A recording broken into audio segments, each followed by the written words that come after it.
কৃষ্ণ শুধু ভক্তবৃন্দ, এই স্থানটি হলো বর্ষ হরণ লীলা, যেখানে ভগবান শ্রীকৃষ্ণের সেই গোবর্ষদেরকে হরণ করেছিলেন শ্রী শ্রী ব্রহ্মাজি। তো সেই স্থানে আমরা এসে গেছি এবং সেই গোবর্ষদেরকে আপনারা দর্শন করতে পারছেন ইতিমধ্যে। তো আপনারা জানেন যে এক সময় ব্রহ্মা ভগবান শ্রীকৃষ্ণের সেই যে লীলা ভগবান শ্রীকৃষ্ণের সাথে, তিনি যখন বুঝতে পারলেন না যে ইনি হচ্ছেন ভগবান শ্রীকৃষ্ণ পরম পুরুষোত্তম, যখন দেখলেন যে গোবর্ষদের সাথে খেলাধুলা করছে এবং গোপু বালকদের সাথে খেলাধুলা করছে, একসাথে খাচ্ছে, তো সেই কারণে সন্দেহ উৎপাদিত হয়।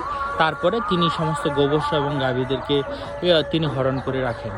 পরবর্তীতে আপনারা জানেন যে ভগবান শ্রীকৃষ্ণকে তিনি জানতে পারেন, পরে তিনি ব্রহ্ম হিসাবে ছিলেন না, পরবর্তীতে এই জগতে এসে তিনি হরিদাস রূপে হরিনাম যে ছিল সেই হরিনাম প্রচার করেছিলেন এবং সকলের কাছে তিনি নামাচার্য রূপে পরিচিত হয়েছেন। তো সেই